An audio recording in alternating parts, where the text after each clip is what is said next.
Washington 0 for 3 on third down.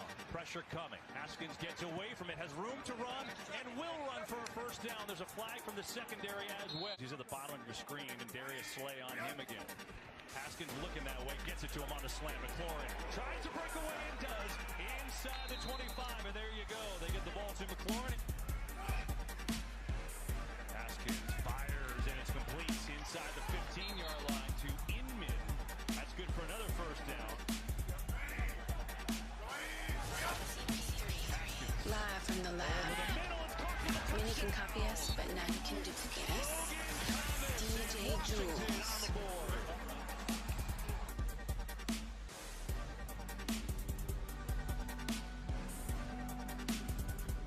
Defense and a chance for the Washington O to take the lead. Haskins guns it over the middle. It's Thomas inside the 30, and now a little more. Lead the Raiders 30-27. I guess that's his theme today. Haskins somehow gets it in there on a 3rd and 8, and then the second history of postseason battles. Haskins on first down has McLaurin open, and he gets away from 2 defenders. And McLaurin, by the way, Bot catching for 91 yards, and now has more and has the first down.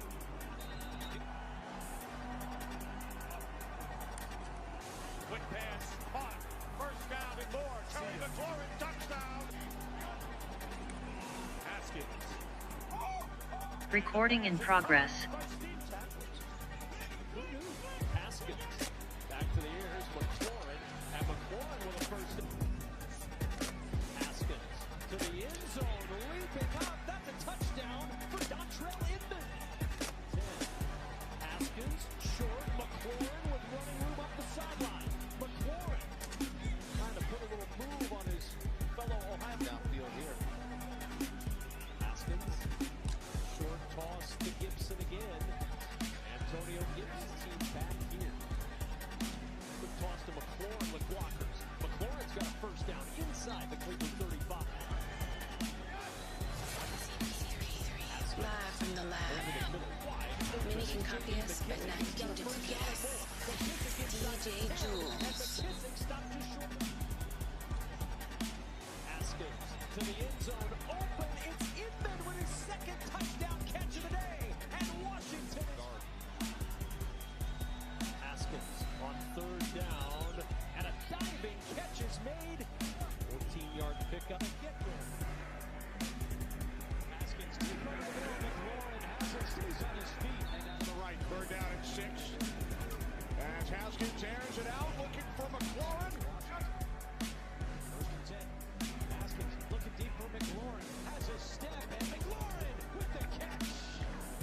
Good looking play there by Washington. Haskins trying to do it again. This time he takes it in. So the big play to McLaurin, capped off by Haskins with his first rushing touchdown.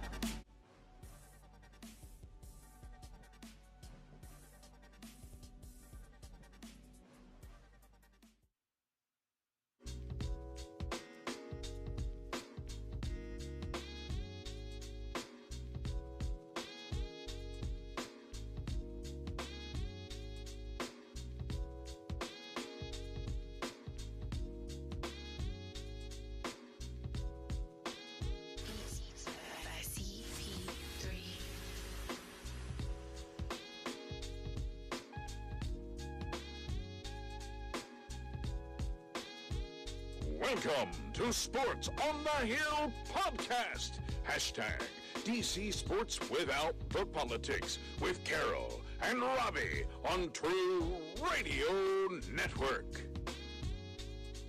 Thank you, gentlemen. That's right. It's Monday night. CP3, Robbie G coming to you live. Sports on the Hill podcast, True Radio Network. Coming at you a little bit different tonight. We figured we'd start the show off, figured everybody's heard about the untimely passing of Dwayne Haskins at the young age of 24. So we were on you saw the tribute video that I just played for him before the show of his time here in Washington.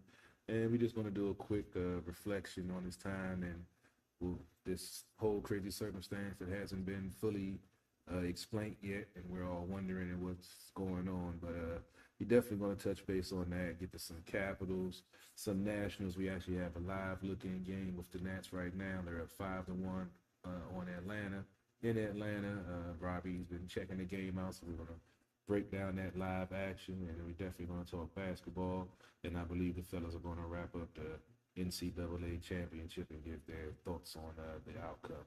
But before we get in all of that, I got to introduce my cohort in crime and buddy and co-host for the last 7 years and 6 seasons of Sports on the Hill podcast, Robbie G, coming to you live from the Man Cave. What's going on, good sir? I'm doing okay. It's been a crazy week for a lot of reasons. I had to have a procedure done on my eye, but I'm okay. The doctors cleared me to do the podcast. I don't have to be on IR this week. It's been tough. I mean, we've had the ups of the Capitals, right? And we've had the downs of obviously this Dwayne Haskins, situation. It's a really a bummer. I mean, I hate that we have to start on this topic, but I think that we'll talk about it at the top, and then we'll get into some more lighthearted news. We'll talk a little bit of Capitals. The Nationals had a bit of a down week. Then they've had this resurgence over the last couple of nights, and then we'll talk about the Wizards and the end of their season. We'll also talk about the NBA playoffs in general. A lot to break down. It'll be a busy show, I know. But let's get in. I want you to break down the story for people who don't know, if somebody hasn't heard it first, and then obviously your thoughts on it, Carol, and then I'll give my take on it, and then we'll get into some Capitals talk after that. Yes, the story still hasn't been confirmed. I've heard a couple of different scenarios. Like I said, I'm not sure. We haven't heard confirmed reports. What I've heard is that supposedly his car ran out of gas on the interstate. He was walking on the interstate, attempted to cross 595, a major highway down there in Florida, and apparently was hit by a dump truck. That's all I know so far. I've reached out to some of my sources. No one, has had anything confirmed or know what's what. We'll know more. They probably, the autopsy and the toxicology report. That was my biggest fear, that it might have been something related to drugs or alcohol. Hopefully not.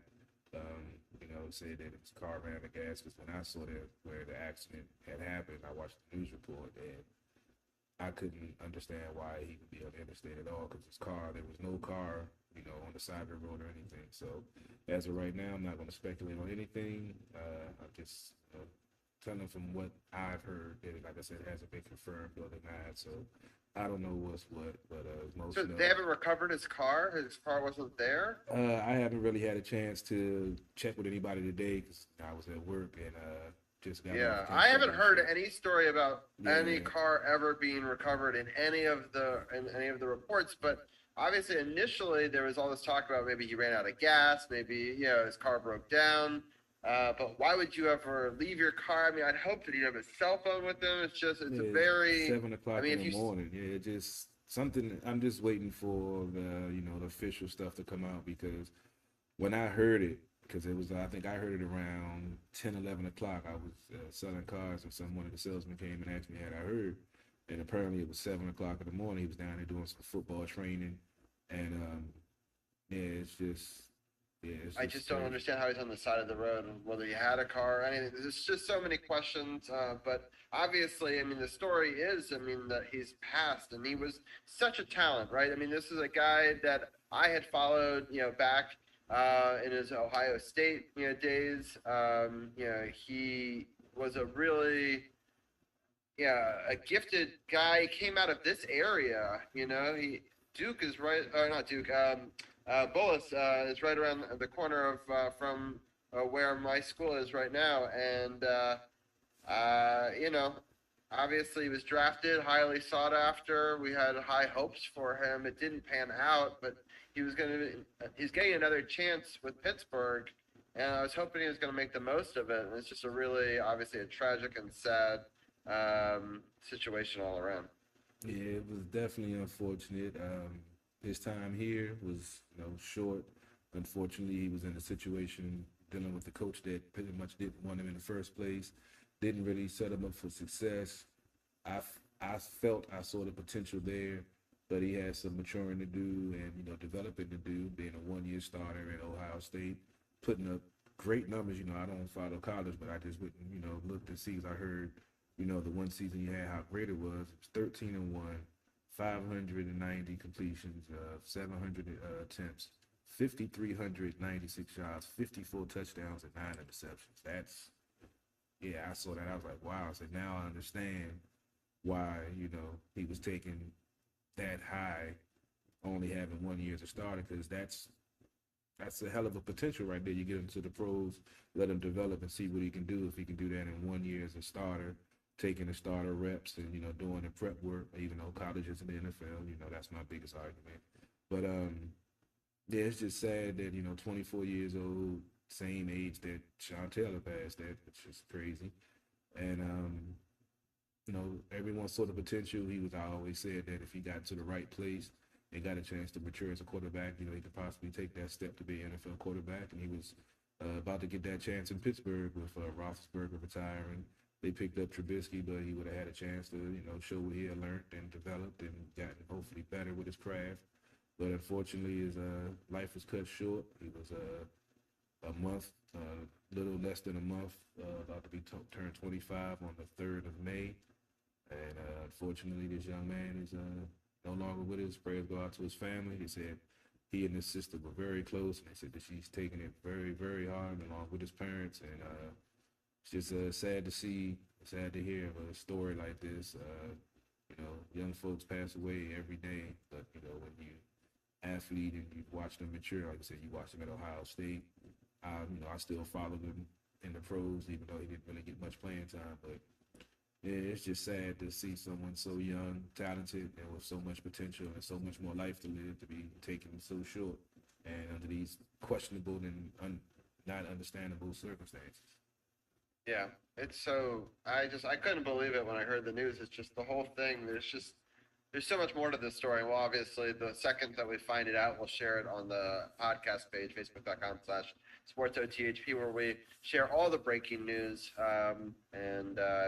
I know some people just watch the show weekly or listen to the podcast later, but if they ever need breaking news, we definitely always share it on our Facebook page. We also share stuff to our Instagram and Twitter, sportsothp.com. You can click on the social media button and get all of our socials, both Carol's and my personal ones, as well as the show socials as well. But there's not a lot more to say about Dwayne Haskins other than rest in peace, and our thoughts go out to the families.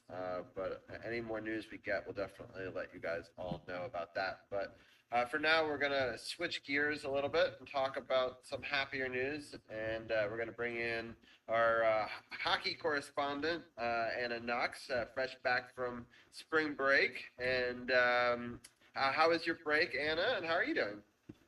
I'm doing great. That was a hard segment to do. There's nothing worse than hearing about a young athlete with so much potential tragically passing away, and I'm truly sorry to hear that. And hope his family is healing, but that must be, Yes, I can't even imagine. Yeah. How do you even switch gears? I know. I'm sorry that we have to start that way. It's just, that's podcasts. We talk about the good and the bad, right? It's not. I know. And then we get to switch to a perfect week for the Capitals, right? So Yeah. the Capitals did very well.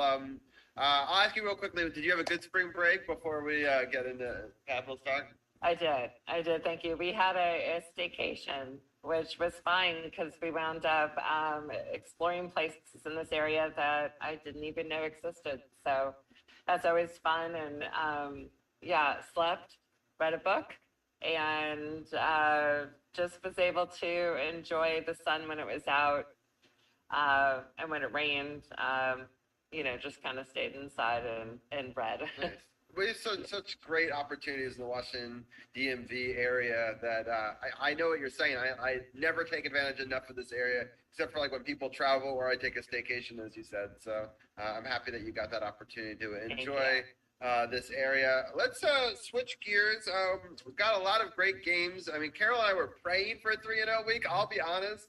I was not feeling it, Carol, last week. I was like, man, I was going to be super excited if we got 2 of them. It's a tough week. All 3 teams are playoff opponents. Yep.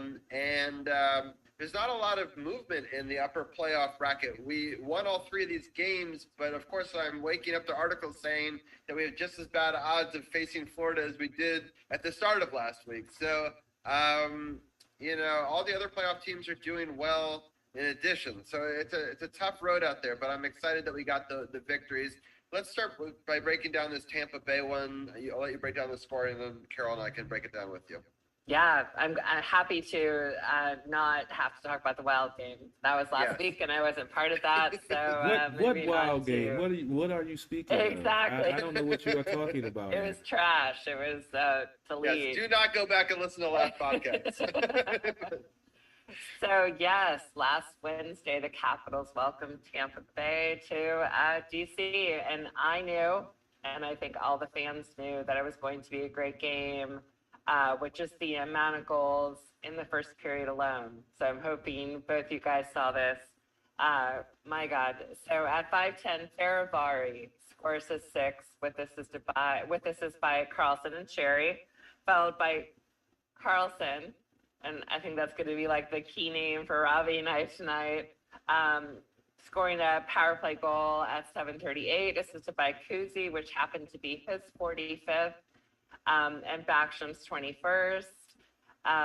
Less than a minute later, Kucherov scores, making it 2-1. And then at 15:10, Ovi gets his 43rd, followed by a lightning goal to close out the first. Now it's 3-2. I don't know about you guys. I loved this game. It was exactly what we fans wanted in regards to starting off fast and giving it that 60 minutes. So here we go. So the only goal in the second belonged to John Carlson, which I'm just kind of loving to say, and rightfully so for him, at 16:35, assisted by Oshie and Ovi. The only goal in the third was from Tampa Bay, but the Caps kept their lead at 4-3. And you got the first start by Carlson and the second by Ovechkin. So I don't know if both you guys saw this or who saw it, but for me, I felt like, you know what, honestly, like after the Minnesota game, listening to TJ Oshie say, like, they had to kind of come to Jesus locker room moment after the Minnesota game.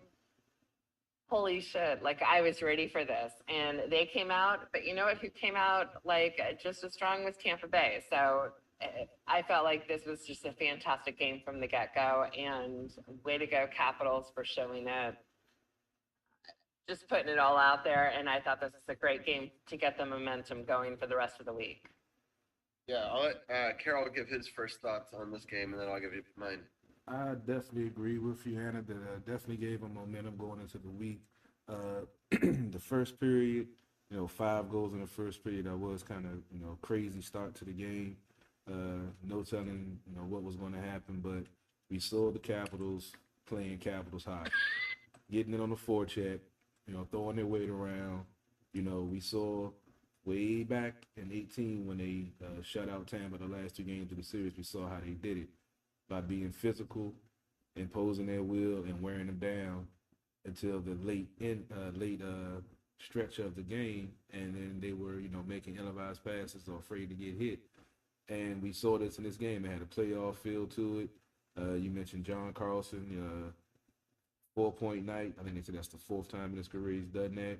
He would have had a 5-point night if it wasn't for that offsides by inches at the end of the first period where he got that, would have been his second goal of the first period and his 3rd point.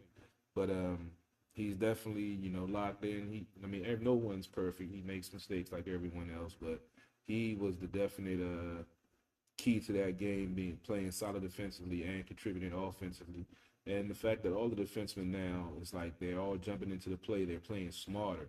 And I got to take my hat off to your boy, Skorlov. I mean, he's been, this is, to me, if not his best season playing the defense for the Capitals. I mean, his offense, is a plus, it's a bonus, but his defense has been, top notch, and he's definitely improved. And I can honestly say I'm glad to finally see him playing solid defense and not worrying about offense all the time. When the offense comes, cool. And we saw in a couple of games this past week that he scored or was key in some offensive plays. And I love the way they're playing right now, and especially after that, the 2 games that they had before this week started, the way they played, the way they looked. And as I said, I was thinking they were going to be able to turn the switch on. They know what's what. They know it's only a few weeks left in the season. The race is getting very close. They're only 2 points behind Pittsburgh now for 3rd place in the Metro. Tampa, they've moved back out of the wild card into the 3rd spot. Now they're 5 points behind. I forgot who it was. But we just played them not too long ago. So it's still time for this team to move up. And with the Florida thing, they're the best road team in the league.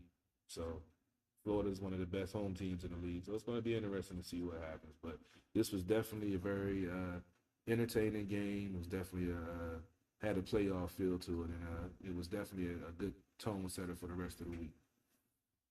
Right. So I just want to point out that Orlov and Jensen are our second defensive pairing. I really think that we use them as our shutdown D because I really think that Favari and Carlson, is more of our offensive defensive pairing. So I think that Orlov has been put in some tough positions and he's shown up a lot. So I agree that he's been playing great, and our defensive alignments have kind of been set for a while now, and I kind of am happy about that. I know that the forwards are kind of this crazy mismatch, and there's still question marks on which goalie might show up on any given night, but it's exciting to see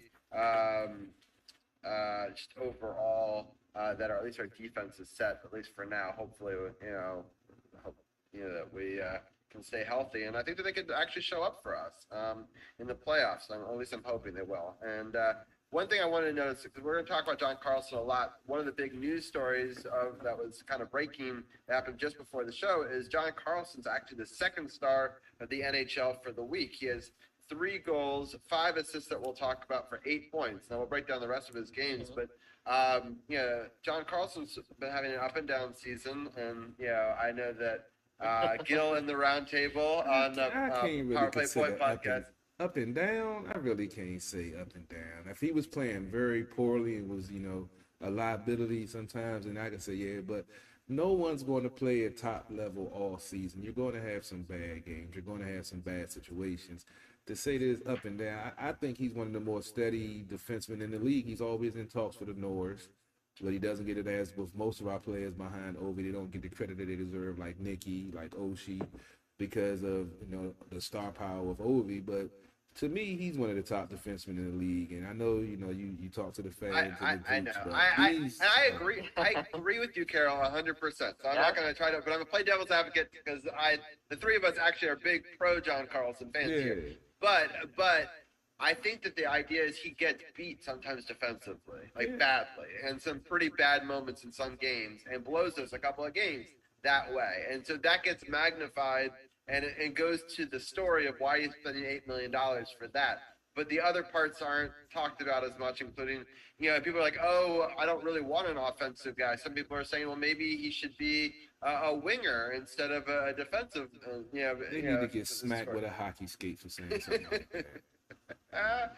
But I understand it's expensive. And I think that the argument is he's getting older and are his best seasons behind him. But if he has weeks like this, then the question might not be. They might not have that. And I understand that it's very expensive to have a defensive player over the age of 30. That's over $8 million.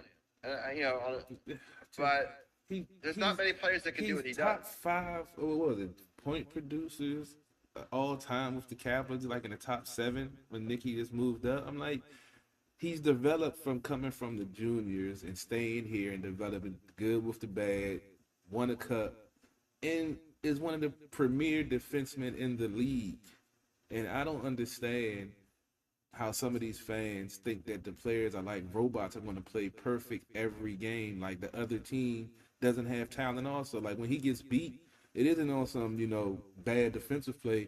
it's a stellar play by a player from the other team that, might have undressed him and, went around him or whatever. But that happens when you're going against this top-notch quality professional players in this league. So, I mean, the talent is great across the league. So you're going to have times, just like in football, sometimes the best cornerback or best safety gets beat because of a perfectly thrown ball, or, a quarterback, did something to make the play happen, or the player made something happen. So sometimes the other player is better. They have the Sidney Crosby syndrome. They don't want to give anybody else credit, and it's always that person's fault why the play didn't work. It isn't always that, oh, well, the other team does have talent also. Maybe they had a good play too. We have good plays. Other teams have good plays also, and it's crazy how they logically think that the other team is supposed to get no offense at all, that their players aren't talented enough to make plays too. Yeah, I'm with you. We can move on to the next game, but well, actually, I want to break down this game a little bit more than that too, because I mean it's more than just John Carlson. Although he did have a phenomenal game, and I think was a huge reason why we won this game. But Ovi's, keeps on his pace. That's I'm hoping he can get to 90-50, 90 points, 50 goals. He's going to be close. I mean, my dream was 150, just because he would be the only player to do it 3 times in the last 20 years. He'd have to go on a real hot streak over these last 10 games to be able to do that. But he's still doing incredible things, scoring timely goals, just because like Kucherov in the first period made it 2-1, and I thought it was sucking momentum. And for Ovi to go and score that goal to make it 3-1, I think was important, because they turned right around a minute later and scored again. And it shows how fast Tampa Bay can score. So 3-2 in that situation. I was trying to give Sammy a pass on the first game, but you had to bring up that second goal. Yeah. You had to bring up that. See, I was going to let him pass, and I was going to talk about Sammy with the second game, because he did have a better bounce back game, but he gives up leaky goals, man. He makes some stellar plays, and in that game, he made a stellar play right before he gave up that second weak goal. And that's my only issue. It is a theme with him. I don't know. That was the other thing they were talking about on the Power Play Point podcast was, which goalie do you go with, at this point in the season? I think you guys both prefer VTech, right? Well, let's go ahead and talk about the Pittsburgh game, and then we'll, and then we'll, and then we'll go back to it. Okay. Those 2 games back to back were kind of crucial to me, and I've, and decided, okay, that's fair. Yeah. All right. Well, in the third period, they made it 4-3, but I'm happy that we were able to hold on and clamp down and only allow 1 goal there in the third for that 4-3 victory. But just overall, it was a great win.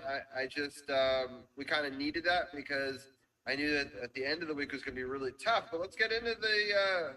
We had a little bit of a layover and then a matinee Pittsburgh game. A dreaded matinee Pittsburgh game. Exactly. in Pittsburgh at 3:00. Right. It's basically worst case scenario in my book. The only thing worse is a matinee Boston game, because they were 9-1 going into that. But shockingly, both these dreaded games we did well. But let's talk about the Pittsburgh one first. Anna, break down the score, and we'll talk more about this. Yeah, I was going to say the only thing worse is that is a dreaded Super Bowl Sunday matinee Boston or Pitt game. But yeah, so we'll go with this against one. Pittsburgh on Super Bowl Sunday, they're pretty good. For some reason, Boston the last couple of times has been an issue. But Pittsburgh, they're doing pretty well. Marshawn. We blame him for everything. I don't care what day of the week it is. Yeah, we're going to talk about that game too, yeah. Oh, yeah. So Saturday afternoon, a game against the Pens. And here we go. 45 seconds into the first, the Pens score. But 16 seconds later, Mojo scores, which is great to see. It was unassisted, so good for him. At 7:24, here we go, number 9, Orlov scores his 11th, assisted by Larson and Dowd. And then the Pens score twice to close out the first, and now it's 3-2 Pitt. Ovechkin was the only goal in the second, and he scores a power play goal at 4:49, assisted by Carlson and Backstrom to tie it at 3-3. Third period, completely dominated by the Capitals, and I just want to say that, completely dominated by the Capitals. There's nothing better starting with Wilson getting his 22nd unassisted, and then Akuzi and Faravari empty netters. That's it. That's all she said. The fat lady is sung. So 6-3 win. Tom Wilson with the first start and Kuzi with the second. Fantastic, especially when it comes up against this team. I will say, Letang. Come on, Carol, back me up on this one. Don't you just kind of want to throat punch this guy? Him, Letang and Crosby took a cheap shot too. That was just not even like it would have been.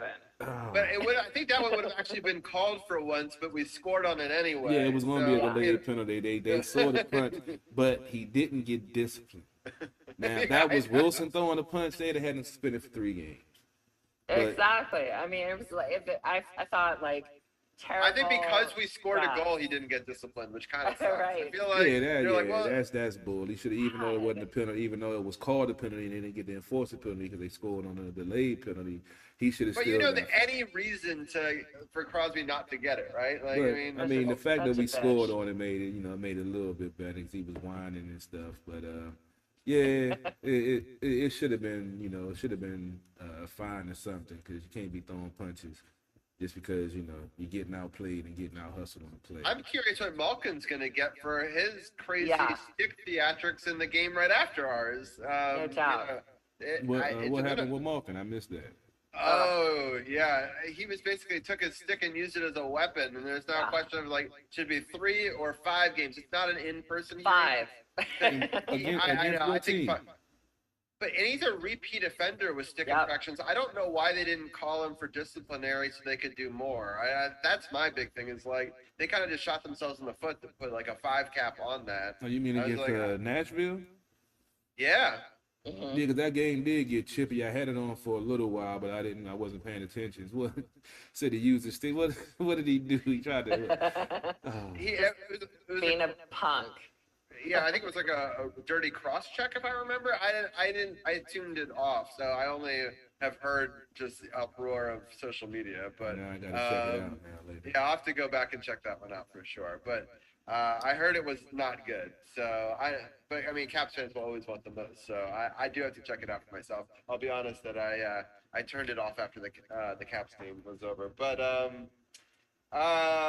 anyway, but I was super excited about this game. I mean, to go down 1-0 to start off that way, and then to score 2 quick goals. Johansson getting off the snide. I know last week I was talking about. I think he needs to be on the 3rd line. I liked what Power Play said about him maybe being on the 1st line for these first couple of weeks just to get used to the system faster, and then he finally get deployed where he's supposed to be once people are healthy. Let's not do that again. No, but you only have to do that at one point because you remember Mojo's coming back to the team, but it's a completely different system than the team that he was on before. I'm just saying, yes, when he was on the top line, it looked horrible. Yeah, well, I think that we've now realized that. Why don't you put Sherry up there? You could put Hathaway up there. There's other players that look better. I don't even like Sherry up there.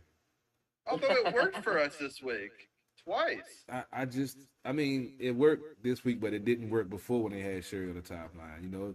I guess you got to pick your poison and pick which team you do it against, but having Ovi and Kuzi on the line and then not having a physical force, it throws off the whole balance because then the other opposing team with no Wilson or no Oshie out there, they can take liberties that they wouldn't be able to take if but they didn't. But Boston's now constructed differently, right? Now Boston's a faster team. They used to be a heavier team. Yeah, Boston. And Tampa Bay is a faster team. So against both of those teams, I think it made total sense. But against a Pittsburgh team where they're gonna hit you in the mouth.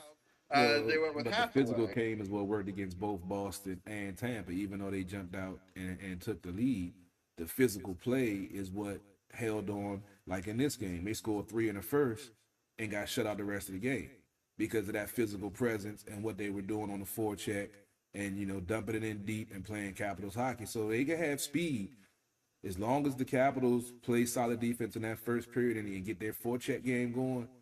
Come the second and third period, they're going to be looking over their shoulder and making bad passes and turning the puck over, which we saw in all of these games this week. Tampa started out fast, Pittsburgh started out fast, Boston started out fast, but at the end of the day, when they got to the third period, the whole complexion and momentum of the game had changed because the Capitals was imposing their will and hitting folks. And, folks were looking over their shoulder, making bad passes, making quick passes, and the Caps were playing solid defense, staying in the passing lanes, and playing tight and playing as a unit. So I don't care how fast you are. If the Capitals play their game, they can shut down any team late in the game because they're going to get tired of getting hit. They're going to get tired of getting in their clean hits. They're not dirty hits. And that's the difference, because if it was dirty hits, then it'd be penalties all the time. Boom, boom, boom. But now we even got to talk about the PK for the Caps. They haven't even scored on since March 24th. Right. I don't want to talk about it. All right.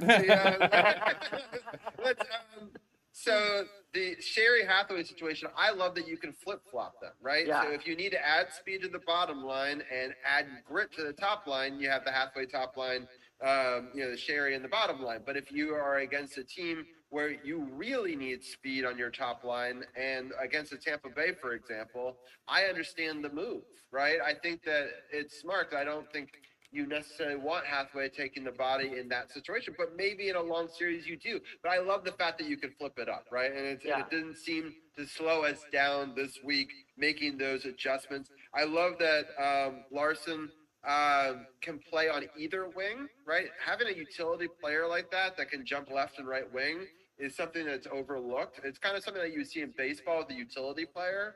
But you don't see it as often in today's hockey, but it could be crucial down the stretch. And the fact that we've got, and the fact that we've got 5 solid centers now, maybe the best centers we've ever had, Carol. Even in the championship run, I would say we had 4. This is a great thing that you could put Eller in the wing in certain circumstances when you've got a full team. But when you don't, I think McMichael is better in the center position. I agree totally. And so I put Eller on the 4th line wing in those situations, and then you take maybe Larson out, or you can switch Sherry. So I like that they now have pieces that we can retool as players are starting to get healthy. And I really love Mantha and Wilson being on a line. Yes. No matter who the center is, I think that they are going to be a force to be reckoned with. 100%. Yeah, I kind of like that combination. Mantha, he was injured and out for so long, but you saw the immediate impact when he came back. And now you see the intangibles, just him being so tall and having that long stick. He's caused a couple of situations that because of his length, he's, chipped the puck for somebody to put him in a scoring position to put pressure on another team. And those little hustle plays, are huge, especially in the playoffs. So, I'm a huge Wilson fan anyway. So, I mean, he's been playing lights out all season. Now you got, a compliment to him on that line that can play physical and score offensively. It's definitely going to be a deadly combination. I think this is all part of a grand plan. People have been questioning Laviolette like this whole season, like what is he thinking, and questioning a lot of his motives. But the fact that we're trying out all these things, yes, there's going to be bumps as you continuously shuffle lines. But as a team gets used to that, that could be such a huge weapon in the playoffs. Because if all the other teams have set lines, and then we can just create lines on the fly that we know will match up right against them, that could really screw up a team for a game or two, and that could be a difference in a 7-game series, right? I mean, Trotz did the same thing on that playoff on the 2018 season we had. He did, and we had challenges in the middle, and people questioned the coaching then, right? So, the defense is set, and that's the key to both Trotz's and Laviolette's system is the defense, right? Our defensive pairings, I think, are set. There's a little bit of a goalie controversy, kind of in the same vein as what happened in 2018, but it lights a fire under both of them. I just saw the Malcolm cross check. Oh, you just did? Yeah. It 4, was a cross check. That's what I thought. 4 games. He's got 4 games. 4 games. All right. I was guessing between 3 and 5, so that's right there. So 4. But yeah. Yeah. So, I mean, he's a repeat offender. He could have gotten 8 for that. But whatever. I mean, it's not. That's crazy. Yeah, right in the face, right in his mouth. That's crazy. Right, and with intent, So anyway, I don't know if 4 games will teach him anything, but All right, let's get into this last game because I know we're running long. We could talk about, our freight trains of hockey players. Well, we only got 4 games with the Nats, and one of them was a shutout, so Right, exactly. So, Anna, just going through the Boston game real quickly with us. We'll break it down, and I'll just quickly go over the schedule. We won't break down all the upcoming games. Yeah, no worries. So Sunday afternoon, the game was at home against the Bruins. No goals in the first. John Carlson opens up the second at 4:11 to get his 14th. Yay. Boston scores twice in 1 minute, making it 2-1. But then Wilson gets his 23rd, assisted by Eller and Mantha at 14:50 to tie it up. Hey, Ann, you got to say it right. His new career high. 23rd goal of the season. Well, I wanted to include that, and then I was like, but am I being a little bit biased? But, oh my God, yay, Tommy! Woo! Yeah. I mean, he's right behind you. I mean, he's looking over your shoulder, right? So. God, I'm loving it. So there was another Caps-dominated third period by Eller. Thank God, Tiger. So fantastic to see him scoring at 7:18, assisted by Jensen. And then Ovi closing out the game at 19:58 with an empty netter. First star Eller and second Vanacek. Good for him. Penalty kill 0 for 4. This was a hell of a physical game. Actually, both Pittsburgh and this one were. And I do have a question, actually. I know we're going to cut this off soon, but I would love to know, having watched Pittsburgh and Boston back to back, who is the biggest rival for you guys? So, who do you hate more? Oh man, because both of them have players that I can't stand. Pittsburgh has Crosby, and Boston has Marchand. This is always the question of Caps fans too, which is interesting. The natural answer for long-term Caps fans would be definitely Pittsburgh. Yeah, absolutely. Just because 9 times beating us in the playoffs, and that's painful. But I think more recent Caps fans actually probably hate Boston more. Which I know Carly Sings, who's in chat here, who's a big Boston fan, would not like to hear that. But I've been a fan for too long. I've seen in person too many losses in the playoffs to Pittsburgh that Pittsburgh will always be number 1 for me. But Carol, I'll pass it still back to you. I see. I'm a little bit older than you, so I know a little bit about some more of the heartaches before you even born when I was watching hockey. But Boston, with Marchand, for some reason, they get under my. I guess with the Joel Ward situation years ago when he won and had the game-winning goal in the playoffs and the racial slurs came out, and then Marchand just the fact that Tom Wilson hasn't punched him through the ice yet. I just want to see somebody just knock his block off, and the fact that no one has been able to do it yet is frustrating. So to me, it's Boston because of the Marchand factor and Bergeron. He's so good, I hate him. Did you see his face-off percentage against us? Oh my God! And don't they have Pasternak too? They didn't. He didn't play yesterday, which I'm thankful for because I think that actually is a big difference maker. But he's a brutal as well. So, and Charlie Coyle, McAvoy. I mean, the team is stacked. There's a reason they were 9-1 in matinee games, and they are number 2 over the last 2 months in wins. We're number 3, so we're doing well, but we're not gaining on Boston because they're the team right in front of us. Well, I ain't really worried about Boston. I mean, that's going to be a hell of a series if you play them, but I'm not really worried about. No, we can't play them unless it's the Eastern Conference Finals. Yeah, that's why I say I'm not worried about playing ball. If we play them, I'm not worried about that. No, I wanted to jump over them in the standings, so that way I would rather play Carolina than Florida. Oof. Oh yeah, I would. I mean, that's. I said the same thing. Yeah, I said the same thing. But when I looked at the head-to-head matchup with, because I was looking at the playoff scenarios, we lost 2 out of 3, but 2 of them were in Florida, and one of them was a crazy comeback that the Capitals defense they're playing now. I don't feel will let happen. They had a 3-goal lead and gave up 4 goals in 2 periods. I know. I remember. So excuse me. So we covered it live. yeah, exactly. So I'm not with the Capitals. We didn't really speak on it, but the Capitals are the best road team in the NHL. 28, 15, and 1.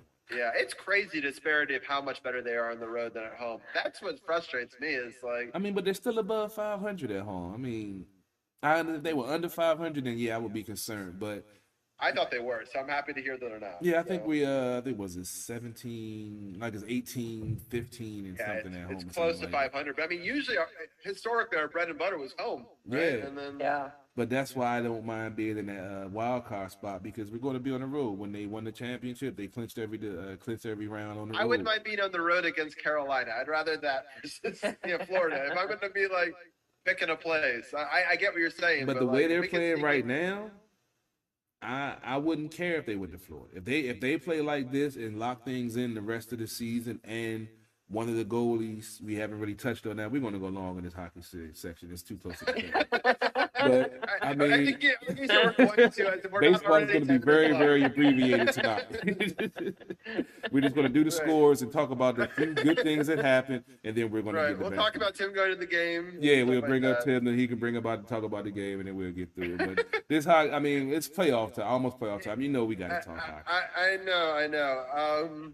Real quickly, my thoughts on the Boston game, since we haven't even gotten to that yet, but I love Tom Wilson, his play. That's all you have to say. 1, just to be able to come back there. I think that was such a crucial goal. I mean, his goal in the Pittsburgh game was crucial. I mean, his timing. This one.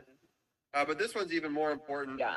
Lars Eller had a hell of a game, right? So, like, the assist on the Tom Wilson one, I mean, without the play by Lars Eller, Tom Wilson doesn't score that thing. And then Lars Eller scores himself off of a crazy deflection of a defender on another great quote-unquote, it was a pass. I'm pretty sure it was a pass that got deflected by their guy and in.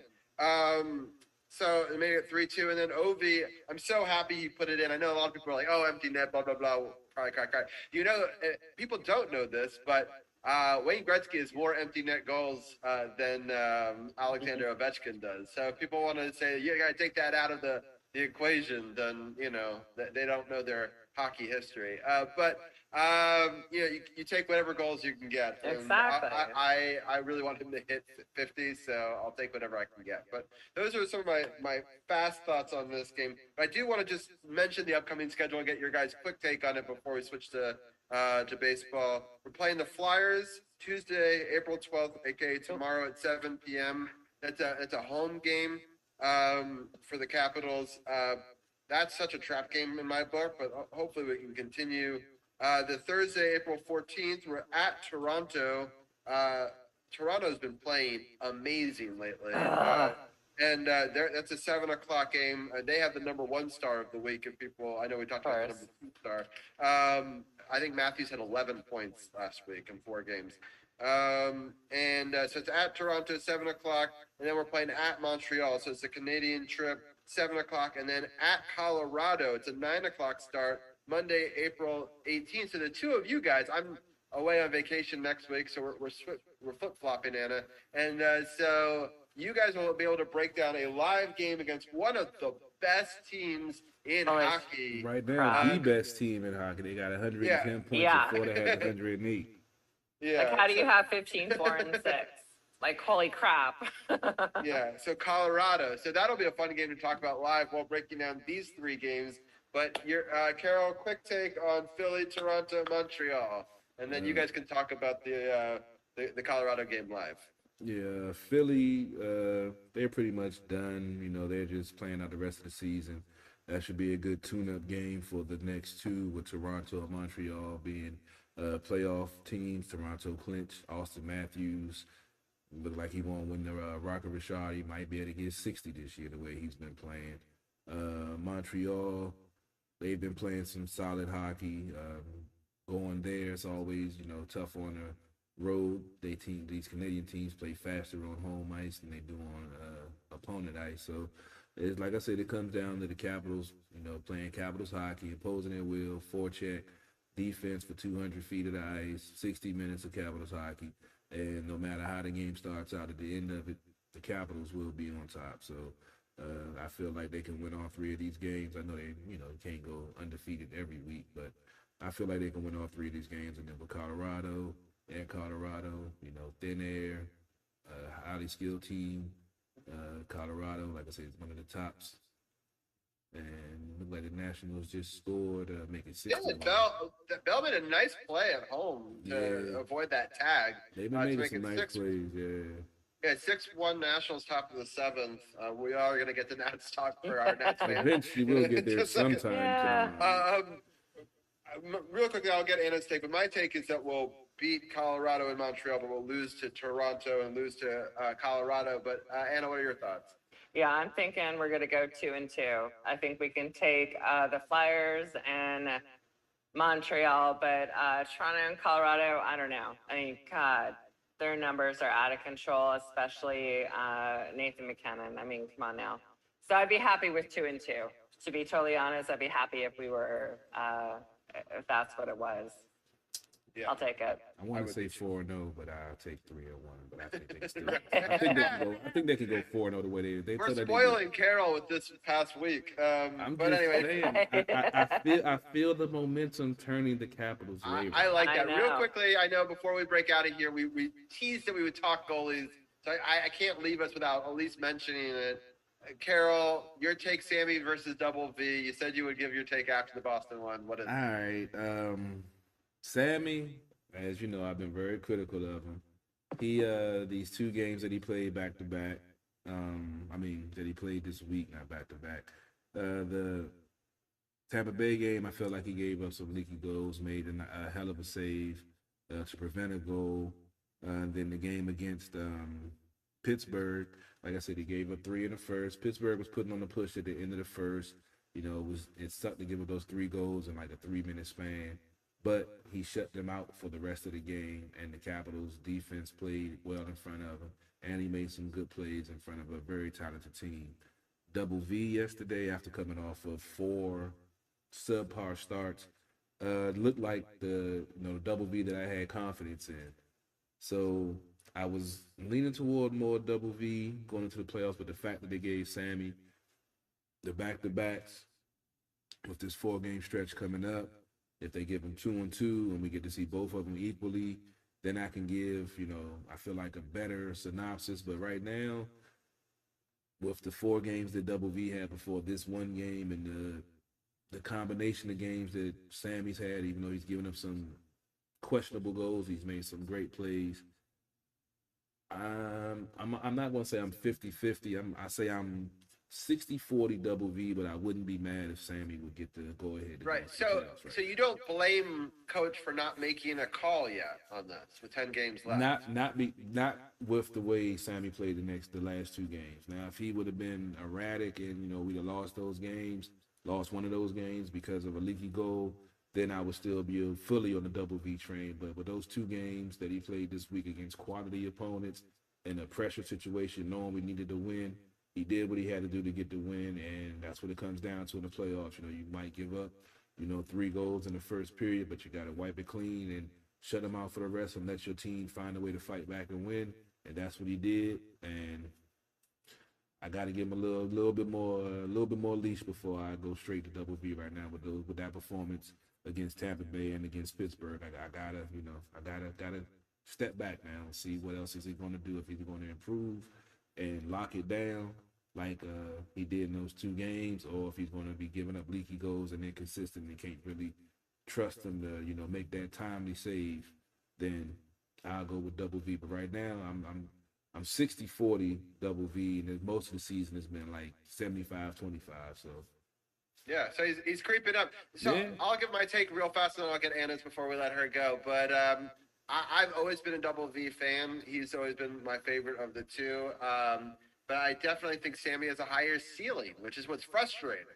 I think Sammy has got the potential to have some really incredible acrobatic saves, but I don't think his fundamentals are as good as Double V's. So I think on average, Double V is going to give you a solid performance where he's not doing too many crazy things, which I think could be a successful playoff thing, but is he going to make the save like you saw Holtby make, right? You've seen Sammy this week make a very similar save. He can make those game-stealing saves, but can he just be calm, cool, and collected and not – I love what you're saying that he came back and shut him out the rest of the game, and that's what you have to have that mentality. But, like, don't let 2 leaky goals in, maybe 1, right? I don't know. Like, I feel like letting in 3 goals at some points would be too much in the playoffs. So, like, I just feel like he's really unlucky at times. Some of these goals, I'm just shocked that even make it through the post. I feel like he's strung to the post, and they find a way to squirt in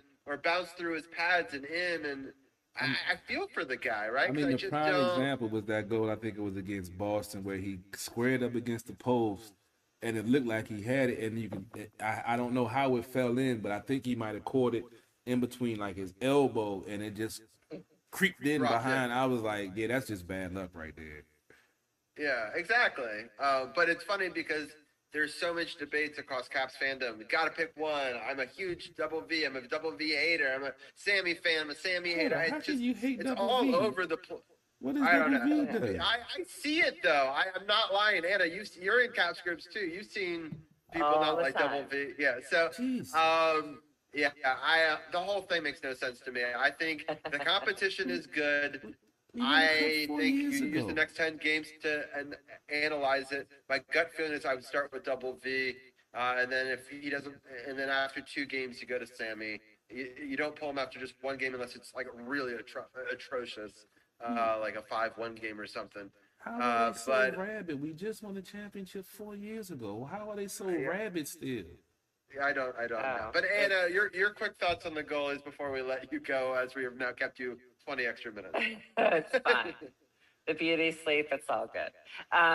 So for me, I've always been that Double V fan and supporter, feeling the same way as Carol. I kind of feel like I had a little shift, I would say 70-30. I had Double V over Sammy. I think that Sammy is starting to do exactly what the fans needed and what the team needed. We, I think, as fans, had hoped to see it earlier. And unfortunately, he had COVID and then twice and then all these issues, and he kind of has to redeem himself. I feel like VTech has given, he's played well. I think these last 3 games were huge, considering if you really look at it, you're going up against Tampa Bay, you're going up against Pittsburgh, you're going up against Boston, and they played fantastic. And I think that what's going to happen is if you put VTech in against Flyers in Toronto and Sammy with Canadians and Colorado, then maybe you're gonna see, if there is one that rises up above. But at this point, it's like, I just think we just need to support both. Because there are some 6 days. And do you like the idea of playing both equally and not naming a starter? Yeah. Yes. I think there's a sense of we can keep it a secret who our guy is going in the playoffs. It's going to be really hard for the other team to get a read on who we're going to have. And I think that could be, even if we could steal the first game on the road that way, that could be crucial. And I think that's just what it needs to be is and it's like, why not support both of them? We don't have to we're not only going to have one goalie. Why not support both goalies? Because they're playing for the same team. And in 2018, that's exactly what we had to do, and it worked. Exactly. With Grubauer and Holtby. And, it's like, come on. So I think at this point, it's like you just kind of have to get on both. Do you favor one over the other? Yeah, I happen to favor VTech over Sammy. There's just something about VTech, I think a calmness, and I've said it before, kind of a Holtby Zen vibe for some reason when he's on the ice. But at this point, why are fans complaining when both goalies are playing for the same team? It's like, okay, come on, like just get on board. And especially if you watched, I think Sammy just stepped up incredibly over these last couple of games. There were some 6 saves. I mean, looking at their records, it's crazy. How can you even have an argument? I mean, Sammy's 21-9-4, and VTech is 18-11-5. Yeah, Come- exactly. But there is something like people are truly looking at it like in that Well, personality sense. Of, people are like, not looking at wins; they're looking at save percentage. yeah, And, I mean, but VTech his save percentage is COVID higher. I and mean, it's all poor about who gets choices. hot. Who gets hot at the right time? right. to Well, get people are hot. thinking save percentage, Yeah. and will be more indicative of who's going to get hot down the road, which I don't necessarily think it will. Yeah, but go back to 18. They were majority Hopi fans. Then you had the ones who didn't like Hopi, who was glad that Grubauer was going in. And then Right. when he got pulled in the second period and Hopi went in and got locked in, they was all quiet after that. Of course. So that's all that's all we gotta wait to see who gets locked in, So- ready for the playoffs. And then once that happens, all the noise is going to hush. I think you give Sammy Philly the Philly game. I give VTech the Toronto game on Thursday, and then whoever plays better, if one wins and one loses, you give the winner of the Colorado game and whoever lost the Montreal game. And if you won Other way both of around. them, then you can Because keep Canadian, Montreal's first, and then Colorado. Toronto is first. Then I'd Montreal. rather go two back to back and see how both of them respond to Yeah. back to back situations. So That's I the way went would Flyers, Toronto, VTech, and Oh, Sammy, I see what you're Canadian, saying. You Colorado. give both of them an opportunity to go back to Yeah. back. Okay, Yeah. that's an interesting. See, I was thinking you just go every other and you just keep them both warm. Nah, because you want to try to get into a groove. Like with VTech coming off the game that he had. See, well that wouldn't be fair to Sammy though to be 3 games. Right, because they both are hot. So what do you? Right, that's why I'm trying to keep them both warm. That's I why I'm can going see every that. other Well, I mean, so they played yesterday. They don't play again until Tuesday. tomorrow. You don't want one of them to get cool off too much, so you're gonna give. Then I say I guess go with Sammy too because VTech had the last game, and VTech, he had a couple of games off with Sammy taking 2, so I think he's more adaptable to bounce back. Than No, that's Sammy. fine. And then give him the Montreal game to warm up for the Colorado game. And if he Yeah. plays terrible against Montreal, then you switch right back to Sammy again. Yeah, so that'll be more fair because you got Philly, who's out of the playoffs against Toronto, one of the top teams. Then you got Montreal, who's at the bottom, going against Colorado, who's one of the Right, top teams. right. That makes sense.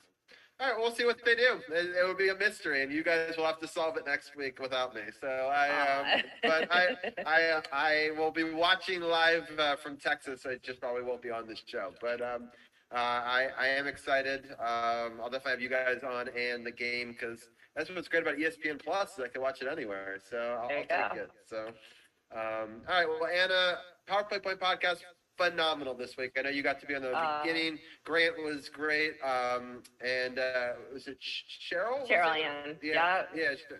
She was great. Obviously, Gil was great. Definitely check it out. Go to sportsothp.com, click the podcast partners button, and then get the Power Play Point podcast from there. You could also check out all Anna's socials now as part of the Team Sports OTHP on our website. You have a whole bio from Anna on there, including all of her social media links and the podcast links as well. So go check her out there. Anna, thank you for doing an hour-long Caps talk with us, and I appreciate it, and hope you guys have a fun show next week.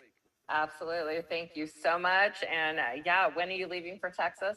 I leave Saturday very early in the morning, at like 6 in the morning. Awesome. You guys do those flights, and it's so far so good, right? Yeah, hopefully. I mean, babies on flights are always a crapshoot, so you never know. But, crapshoot, no pun intended. Exactly. So I've dealt with that. So but I will leave you on that note, and we'll definitely talk to you soon. All right, awesome. Take care, guys. Have a great show. All right, Bye. thank you. All right, the score right now is 6-1. Switching gears over to the Nationals. The Nats have been playing a solid game against Atlanta, which makes me happy. There's 2 outs here at the bottom of the 7th. We're in Atlanta, so the Braves are up to bat here at the bottom of the 7th. We're going to bring in Brian Brennan, and we've got Tim Clark here. And they're both in there. I'm going to switch the logo and let you guys talk about the first 3 games while I go grab a drink. But then I will come in and talk about yesterday's game with you and this live game when you guys are done talking about that. And then we can preview the week ahead. And then we'll let Carol get out of here after that. And then we'll talk a little basketball. What's going on, fellas? I see y'all done jumped on a little early. Had to switch my feed up real quick. How y'all doing tonight, man? You know, I got my baseball expert Brian B. I see in the man cave. I got Tim Clark, the man that went to I believe, the opening day game. So The definitely second game. second game. Okay. Oh yeah, well, Yep. man, Max pitch. That's right. So yeah, we'll get your take on that experience of seeing Mad Max in the New York Mets uniform. I don't even want to talk about that. But Yeah, me too. yeah, the Nats started out 1-3. They went 1-3 against the Mets. As we mentioned, Robbie mentioned a little while ago. It's the bottom of the seventh. They're up 6-1. 2 outs, no man on. Going against Atlanta in Atlanta. So they're looking to win 2 in a row because they ended up the 4-game series against the Mets, winning the last game, which was yesterday. Let's go ahead and jump into the week that was. Like I said, we ran a little long on hockey, so I'm gonna jump right into it. I get more commentary next week on the Nats, even though some folks had already wrote them off after the first week. Opening day was postponed. Supposed to be a 4:05 start, ended up being a 7:05 start due to the weather. The Nats took the loss 5-1. Taylor McGill earned the victory for the Mets. He went 5 innings, giving up 3 hits, no runs, 6 strikeouts. Patrick Corbin took the loss, who was the opening day starter.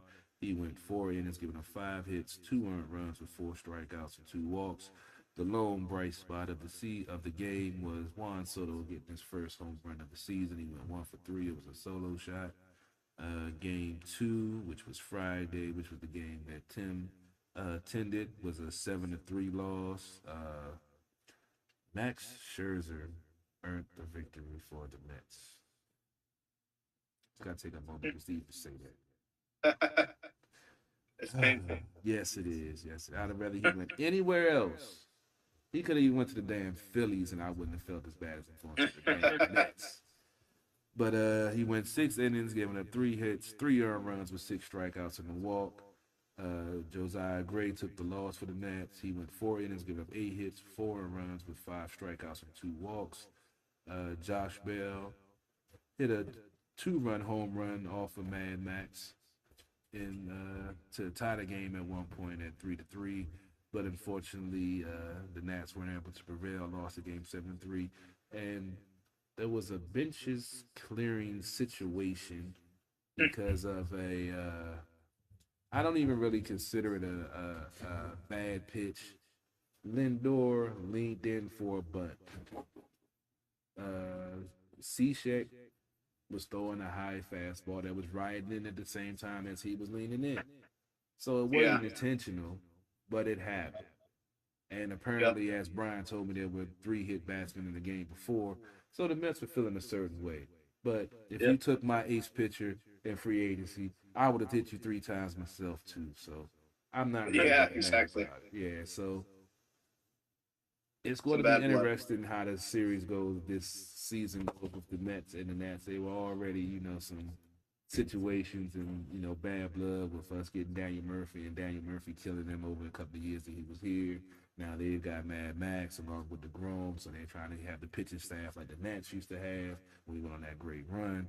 So it's going to be interesting. And before I get to the other games, Tim, since you were there, I want to get your take on how it all went down with the almost thunder at the Nationals Park on the second game of the series. Well, I'll start pregame because Scherzer warmed up in the outfield, and when he started pitching in the first inning, he got a really great ovation, and that was great to see just because he is one of the Nationals' best players ever. So, he helped them win, and there were no boos at all, even though he went to a rival team. Also, the Mets had a lot of fans, maybe even almost half, so they also cheered for him, but it did suck to see some Mets Scherzer jerseys there too. It's kind of weird. It wasn't his best game, to be honest. He gave up a few runs. He gave up a home run to Josh Bell.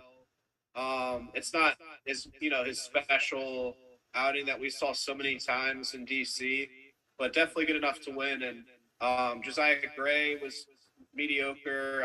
He has promise, but he didn't look great in this game after the first go round through the batting lineup for the Mets. And then the bullpen was just shaky overall. And I agree. I definitely think that hit batter was not intentional because it's such an odd time to go after somebody. I mean, it would make sense to hit Lindor, but I don't think in that situation. And probably nobody on base makes more sense. But Buck Showalter kind of instigated it because he just ran out there and was pissed off. And then it was everybody on both teams, and Mets fans were pissed. So that was great, but no punches were thrown. And I guess the next game wasn't as bad, but I thought there was going to be like probably some punches, but they did just at the end kind of stop it right before any suspensions. I think were really needed. I mean, honestly, for his choice of hair color and dyeing his hair that color, he should get hit. Yeah.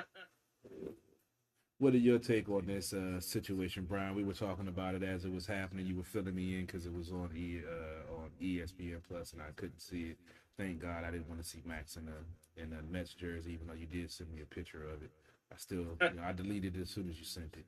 But what was your take of that situation? Did you think it was intentional, or do you think the Mets? We did say, you told me they had 3 hit batsmen in the game before, so I could understand. Saying something, but clearing the benches, and your boy Buck Showalter, ex-Yankee manager, always dramatic, going from the Yankees to the Orioles, that's already a problem there. But what was your take on this situation? Yeah, I agree. I don't think it was intentional. But the Nationals did end up hitting 5 Mets during this series in total, the 4 and 2 games, which is, personally, I really don't think it was intentional, but that just goes to show that these national pitchers really have to get under control. You cannot one of the night before this game, they hit Pete Alonso in the face, then they hit Lindor in the face in this game. Somebody's going to get hurt out there unless they can get under control. And I understand why Buck Showalter was pissed. I mean, if your team's getting hit that much, I would be pretty upset too. But no, I don't think it was intentional. I thought maybe the benches clearing was a little over the top, honestly. I didn't really think there was a need for that. I thought the Mets kind of overreacted at first. I get the frustration, but I really just don't think there's any need to have a whole thing like that. And it's a lot. Yeah, it just seemed. And Buck used some Jedi mind tricks or something to get Cishek ejected out of that game because they were not going to eject him. And then Buck said something to the umpires. He was like, all of a sudden he was out of the game. And it was very surprising. You don't normally see a manager convince the umpires to eject someone like that. But I don't know. Like I said, Jedi mind tricks or something from Buck in this case. But I don't think it was intentional. It was. I was definitely very spicy. You do not see that, especially so early in the season. Second game of the season. Second game of the season, they're already yelling at each other, shoving each other, and almost throwing punches, like Tim said. But I can't say it was intentional from the Nats. They gotta get under control because they can't be throwing at guys like this. I'm just saying, we had a prolonged contract situation, had a shortened spring training. You got pitchers, second game of the season, they don't have they stuff. They don't have their mechanics. They're not in, mid-season form, so they're going to be. I'm not excusing, the 4 to 5 hit batsmen. It happens, but to take it to that extent, you got to take that into account. These are new, guys that's coming out of the second game of the season. They don't have their mechanics in line. Things happen, especially with that the one that sparked it off with Lindor. He leaning in for a bunt. The high fastball was coming in. I mean, and also I'd like to point out that 2 of the first people to check on Lindor were Juan Soto and another national. So, makes sense. Yeah, exactly. Why would they? If it was intentional, then why would the Nationals be the first ones to check on Lindor? So I don't know.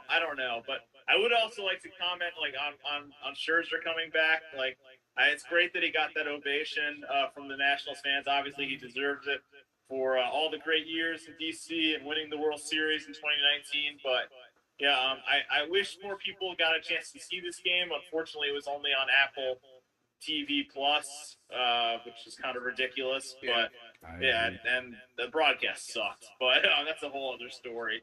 But it was nice to see Scherzer return to DC, even if the crowd was mostly Mets fans, like Tim said. I'm glad he got that ovation. He deserves it. And I'm sure a lot of people in DC will always be Max Scherzer's fans, no matter what team he plays for. No doubt, no doubt. And as you talking about Mad Max, Josh Bell just got an RBI single, making the game 7-1. I'm not sure what Hernandez this is, but he's very fast, scoring from second base. And the Nats are up 7-1, top of the eighth, 2-man on, 1-man out. And I'll get into this third game of the Mets series very quickly because it was a 5-0 shutout loss. Chris Bassett earned the victory for the Mets. He went 6 innings, giving 3 hits, no earned runs, 8 strikeouts, 1 walk.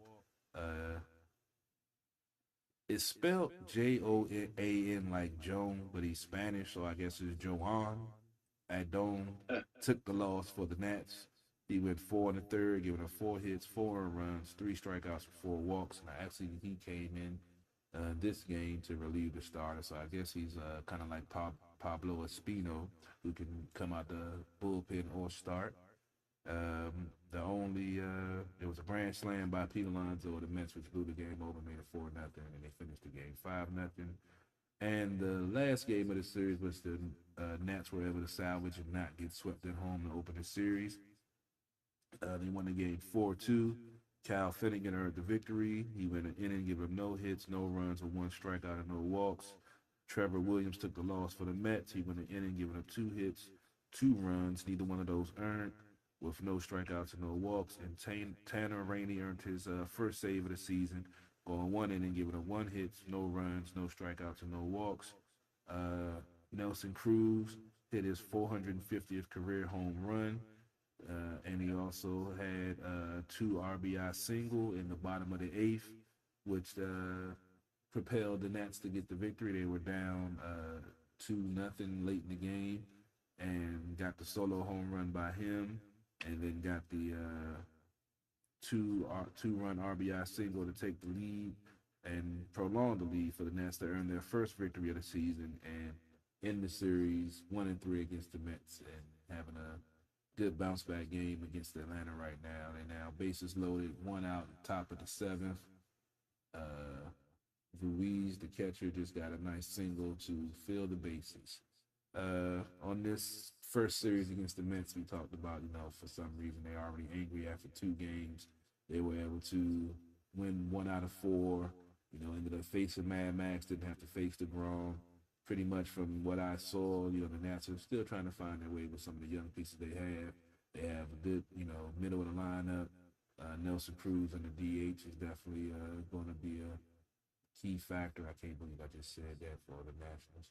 But, yeah, it's going to be I think it's going to be an interesting season, but, start out 1-3, looking to rebound tonight, I wouldn't expect them to go 4-0, but I don't like going 1-3, but at least they didn't go 0-4. Tim, what was your take on this series, and looking forward to this? Carol, real quickly, before we get Tim's take, did you talk about the Josh Bell single that scored the run? Yeah, I just mentioned, they just made it 7-1. Yeah, I just gave a quick. Yeah, and the bases are loaded. So, yeah. Okay, that's perfect. All right, sorry, I just got back. But Tim, No what are your problem. thoughts on? No Yeah, problem. just I think the Mets are a team that's going to be a force this year. As sad as it is to say, they have a really good pitching staff. It's kind of hurt, but good lineup, good coach now, so good manager. So the Nats, are not going to win the division, I'm sure, but they do play hard, and like you said, the heart of the lineup is strong, so they will put up some runs. And with the win tonight, they're going to be 2-3, so it's not a terrible start. They have a chance to put up some wins, and they do have some exciting young players. So it's a lot of new guys. It's going to take some time with this team to gel, but to have a guy like Nelson Cruz that's played forever, and he's already hitting, that's going to help. And then Soto, he's already hitting. So they have a few guys they can definitely count on. Soto's pressing a little bit. He got that first home run in that first game, and he hasn't really been doing too much. I think he's pressing, trying to get off to a quick start. In this game, he's went 0 for 3 with 3 flyouts, trying to hit the long ball. I think he's anxious to get the season started, but I think he's pressing a little bit. Brian, what was your take on this 4-game series? Yeah, I agree with what Tim said. The Mets are looking like a really good team. I would say I came away more impressed with the Mets than I expected after this weekend. I thought they, really impressed. Like offensively, they had timely hits every time you needed it. They got good pitching from both their starters and their relievers. And I'm glad the Nationals were able to salvage the game on Sunday. I mean, what did I say, Carol? Second Nelson Cruz hits his first home run for the Nationals, you're going to forget all about pitchers hitting. You're going to love that universal DH. And Nelson Cruz got his first home run as National, and he got the game-winning hit. I mean, Boomstick is just going to be a great addition to this team. If he can contribute in the lineup for this Nationals team, I mean, that's a huge bat, a huge weapon to have. And yeah, if he can get going, and I agree with you. Like what I've seen so far this season is Soto is kind of pressing. He got the home run on opening night for the Nats' only run, but he has not done much since then. If he can get it going, I mean, the Nats can really do some damage offensively. No doubt. Real quick, I have a couple of takes on it because I only watched one inning of this entire series, and it was the bottom half of the inning where it was incredible because I turned it on. I see them tie it, like literally the first thing I watch. And then I see the Nelson Cruz single. And so I have to give my daughter credit. Zara, she watched the hockey game with me. We both took a nap. I was resting my eye. We woke up. We saw the best part of that hockey game. And then we flipped it over to baseball. And Zach had his second ever T-ball, earlier that day. And so he was all excited about baseball. We all watched it together. And it was a solid win, and then to see the bottom of the inning where we just closed it out after that. So I was like, that was a great one inning of baseball to watch in that whole series. And then this game just got a lot better with a bases clearing double. It's now 11-1 now, which I love this because I hate the Braves. Franco is having a hell of a game. Yeah. The offense that just wasn't there for the first 3 games, it just suddenly erupted. I think he got 5 RBI now. So he had a 2-run home run. Now he got a yeah. Franco's killing it. Yeah, we definitely need some offense from this team because and Philly, yeah. Oh, yeah, Philly, don't even. I didn't even know. I told you I didn't know they had Kyle Schwarber. I was done after I saw that. Yeah, it's going to be an interesting division for sure. But I'm excited because those first 3 games I was getting a little bit nervous, but it's not. I feel like that's so typical Nationals. Like, they rarely come out the gate hot. And when they do, it's always trouble. Yeah, exactly. Like, a couple of years where they're really hot at the start, it's never good. And the one year we win it all, like, everyone wanted to sell everybody at that 19 point. 19 and 31. It's for me. 19 and 31. I remember that show. Me and Paul called it and said this team is going to make the playoffs, and they did. That's amazing because no one at that point had that. Like, everyone was like, "It's another written off year." Because it's weird. The Nationals have 1 year where they're hot. They make like 100. Get 100 wins. I was about to say points, but 100 wins. And then the next year, when they're like, "Oh, they're going to win the Super Bowl or win the World Series," guys. Damn it, Robbie, you mixing up everything right now. When they win the World Series, then they fall off completely, and it's. Then the year that they say they're going to suck, or they have the oldest team in baseball, is the year they win it all. So it's crazy. It's hard to predict the Nationals. Yeah, let's go ahead and get into the upcoming schedule so you guys can get into basketball. We done went very, very long. As we mentioned, they're playing the Braves tonight. It was a 7:20 start. They play the Braves tomorrow night. It's another 7:20 start, and then have the Braves Wednesday for a 12:20 start. Then they go to Pittsburgh, where they have Thursday, Friday, and Saturday at 6:35 starts, and Sunday is a 1:35 start. I like the way this series is starting off with Atlanta. 11-1 lead should be a victory, putting them to 2-3. Hopefully, they're not using all the offense up tonight and don't have any tomorrow. I'm not sure who's pitching for Atlanta, but I'm sure they have another good armors out there because their bullpen and pitching staff is always loaded. And hopefully, the Nats can, get to above 500 by sweeping the Braves to start the season out. In Pittsburgh, it's Pittsburgh. Should be a sweep.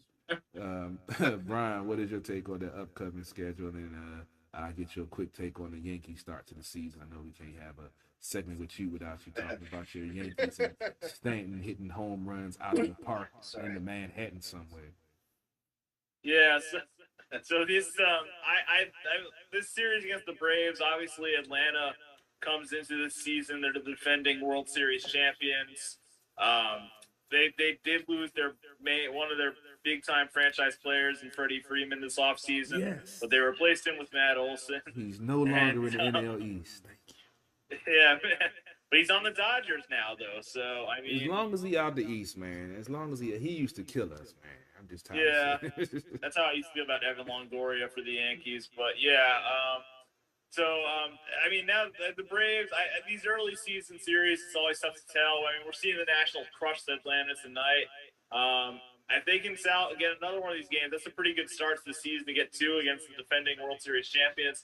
That would be really good for the Nationals. And Pittsburgh, like you said, is Pittsburgh. They're not. They have a couple decent players. Brian Hayes is a pretty good player, but he actually got hurt on opening day. But other than that, there's not much there for the Pirates. I don't expect. I could see the Nationals probably taking 2 out of 3 in that series. It was actually 4. So 3 out of 4. Okay, so maybe 3 out of 4 then. Yeah. Perfect. Cool. Tim, what is your take on this Nets upcoming schedule? Well, Brian, you didn't give your Yankees take because I get Tim and his Orioles take. What's your Yankees take to start the season out? Okay, so Yankees took 2 out of 3 from the Red Sox this weekend. First 2 games of the season, they were losing in both of them. They were able to come from behind and win. Last night, they lost on Sunday Night Baseball 4-3 to the Red Sox. Tough game, but still early season game, and they won the first 2, so I wasn't too mad. Tonight, they suffered a 3-0 loss to Toronto. Toronto is the favorite in the American League East, and they looked really good tonight at the stadium. Pitching-wise, they completely shut the Yankees down. So still early, but this is, I think, a big test for the Yankees this week. They have a 4-game series right now with the Toronto Blue Jays.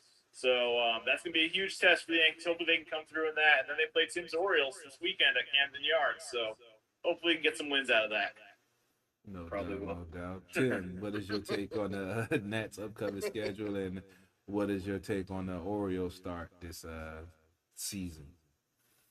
Sure, yeah. I think the Nats have a pretty favorable schedule this week, like Brian said. I mean, really, you just want to win 2 out of 3 to Atlanta just because they're the champs and they're still a loaded team. I think they're probably going to be mad after this blowout, so I'd be kind of surprised if the Nats win tomorrow. It's going to be tough, but you never know. They're pretty hot right now. And then, like you guys said, Pittsburgh's pretty much always bad. So, maybe at least win 2, possibly 3 there and have a really good week and get around 500 again.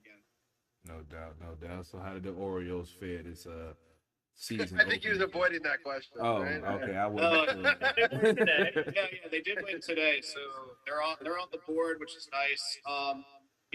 One thing I will say, the Orioles will suck this year.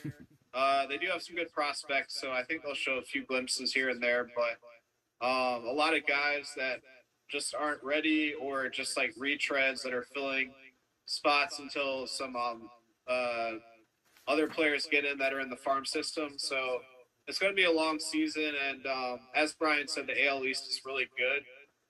So the first series, they got swept at Tampa.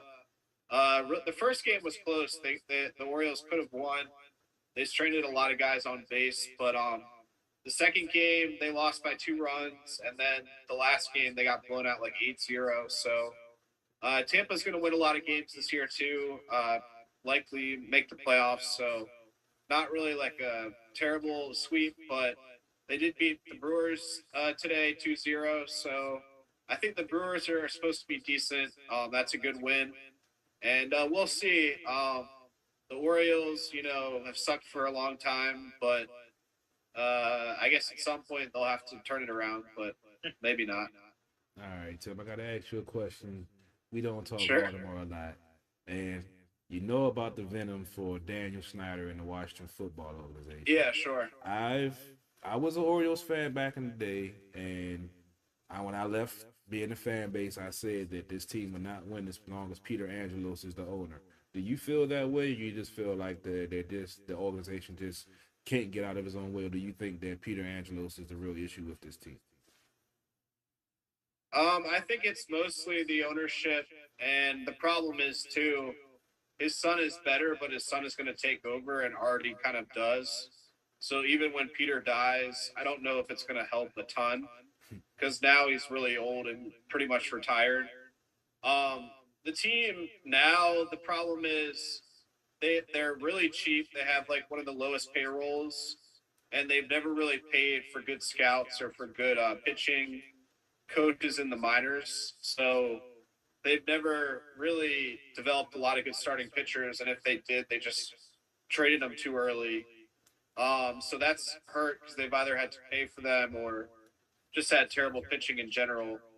So I guess that's the Angelos' fault, but I do think they might need to sell the team to win because it's just kind of a cultural thing. But I could see, eventually, like after Peter's gone, they could win if they just get, the right picks, the right coach. But I don't know, like if I could see them winning first or the Commanders. That's like a sad debate. They have gotten to the ALCS or like semifinals more recently. So that's something that the Wizards haven't done either in my lifetime. So it's sad for the DMV teams, but at least Peter Angelos had 3 years where like he got that far. But Thanks, Buck. But yeah, Buck was one of them. So, but yeah, I mean, World Series, not even into the World Series, so that's tough. Yeah. I appreciate that insight. We haven't talked about it, but like, do you think that the owners are going to sell the team? Yeah, I think so. Make that money. Yeah. I mean, they're older. They got their dream. They'll bring a championship to it, and maybe they don't want to. They don't have anyone to take over the rest of it, and like you said, get out, and get the money, and then they had to get grandkids be all right. Right. Yeah. Well, because some people are like, well, maybe it's just a way to get an investment round, so they get other people to go in with them, so they become like a part owner, where they don't like give up 100%, but like then they, other people, or if the right deal comes along, they might sell the whole thing. So it'll be interesting to see where that goes. That should get like a hedge fund billionaire like the Mets got, like that. That would turn the team around completely. Yeah, because I mean. Yeah. Right. Just as long as it's not Dan Snyder, Elon Musk. The Mets are still the Mets until they win, so they can have whatever. Well, they're still the Mets. I would also like to say I saw a lot of Mets fans like trolling the Nationals because of like the rain delays, the power delays this weekend. They're like, "Oh, it's a poverty franchise." I'm like, the Mets, you haven't won the World Series since 1986. What the fuck are you talking about? Yeah, there are. This one Mets fan yelled to Scherzer, like, "You're finally with the winners." And on that note, we're about to end that talk. I can't believe when a Mets fan would actually say something like that. That's pretty great. All right, well, Carol, it's been fun. I like how it was still an hour and a half podcast with you, even though I haven't even gotten to the basketball talk yet. I thought the whole thing we might fit into 90 minutes, but I know that it's going to be at least 2 hours at this point. So. But I'll let you enjoy the rest of this. Is the game over? I mean, it's pretty much going to the ninth. They're up 11-1. So yeah, I'm probably about to watch the rest of wrestling and because this game's pretty much done and get ready for tomorrow's game.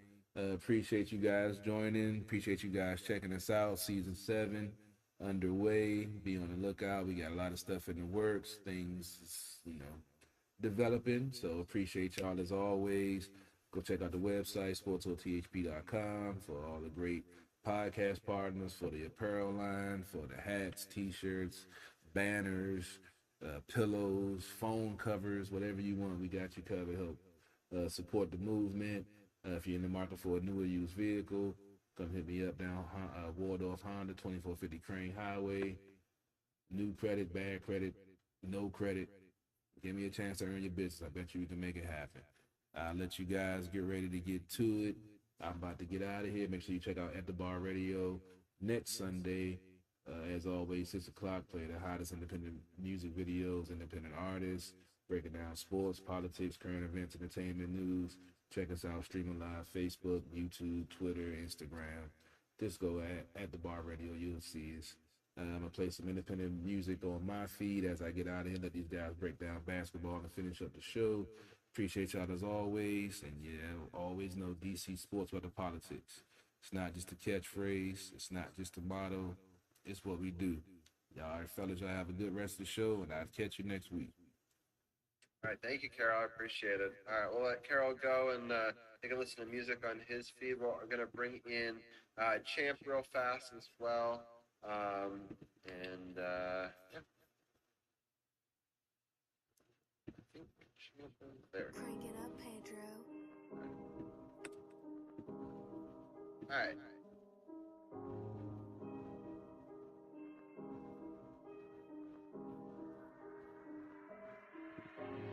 I gotta wake up and go get the bread. I gotta go ahead and clip up the smash. She all in the village, she giving me sex. I got a slack, sweat on my ass. Count up on a move, that's a digital dash. They been just losing, I'm living these fads. Never go broke cause I got me a stash. I could never ever live in the past. I gotta wake up and go get the bread. I gotta go ahead and clip up the smash. She all in the village, she giving me sex. I got a slack, sweat on my ass. Count up on a move, that's a digital dash. They been just losing, I'm living these fads. Never go broke cause I got me a stash. I could never ever live in the past. But I dish it like I give it and go. Counting money while I chill like the stove. How I deliver, I've been at the dough. It's up to you how business will go. That 36 I get for the look. Count it up, no feelings will show. Spend so much, gotta get it some more. When they hands out, I just give them a no. How they always talking about me, but a nigga stand out. Watch out how you really walk up to me, that's a man down. All these niggas got these drums with them like a band now. I've been doing what I want, that's what you can't doubt. I've been just feeling myself. Do I just really need help? I got my weight up. I be just telling myself I got love for all of my dogs. I take a pay cut. Some niggas really gon' ride. Some niggas really gon' slide. So go say a prayer. We ain't never gotta slap 5. Nigga, just pay your tithes and call me the mayor. I gotta wake up and go get the bread. I gotta go ahead and clip up the smash. She all in the village, she giving me sex. I got a slack, sweat on my ass. Count up on a move, that's a digital dash. They been just losing, I'm living these fads. Never go broke cause I got me a stash. I could never ever live in the past. I gotta wake up and go get the bread. I gotta go ahead and clip up the smash. She all in the village, she giving me sex. I got a slack, sweat on my ass. Count up on a move, that's a digital dash. They been just losing, I'm living these fads. Never go broke cause I got me a stash. I could never ever live in the past.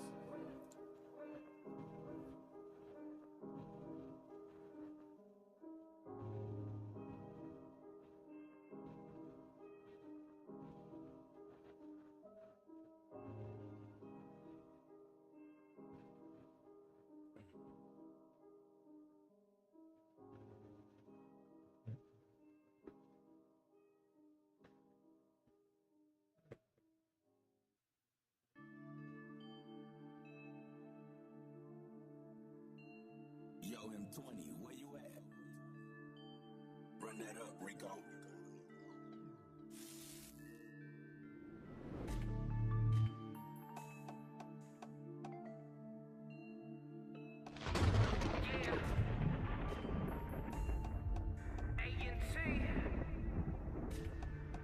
Tell them I'm back now. I never back down. My team strapped down. Let it go back down. Down. Man down. That's on 911. Nigga, I never back down. No, I won't run, nigga. Chasing money till my pockets big pun, nigga. Terrorists, why you fucking with the wrong ones, nigga? Don't back down. Jesus, send you to Jesus. Front to the casket. My flow the meanest. That's where the heat is. Get off my penis unless you a genius. Shit, I need this. Back down never. Who is better? Birds of a feather. Niggas on the same day don't know better. Man, I've been a king since a nigga Chris Webber. Man down, let it go. Better stay on your toes. I've been flexing on these hoes. Man down, let it go. I've been grinding, I've been fighting. Got the lightning, once the cake, got the ice. And supersizing my meal. Appetizing, oh my god. Running back, I'm a titan, nigga. Ask Paul about the kid. A&T is killing this shit. Man, I gotta stay lit. Nigga, extinguish your shit. I got the fire. Make us sing like Mariah. They just birds on a wire. Dirt nats, where's the choir singing? I never back down. My team strapped down. Let it go back down. Down.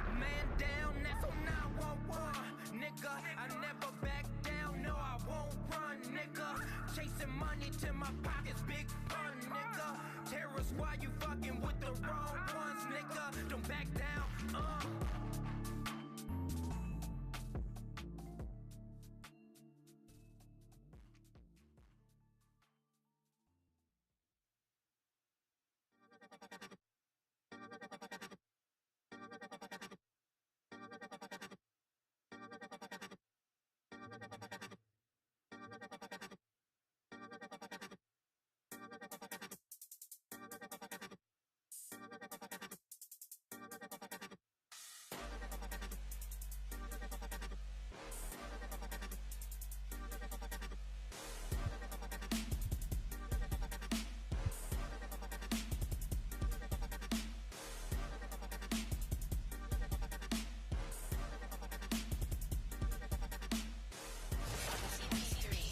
Live from the lab.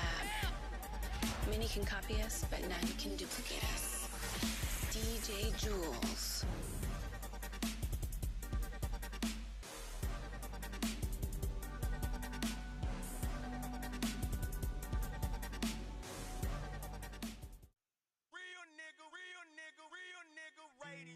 Young nigga, please understand, people gonna change. The key is not to be one of those niggas. Everything changes under the motherfucking sun. Trade hustles, nigga, not your morals. Hyphen! everybody changed, though. Friends ain't my same homies. My bitches ain't my same homies.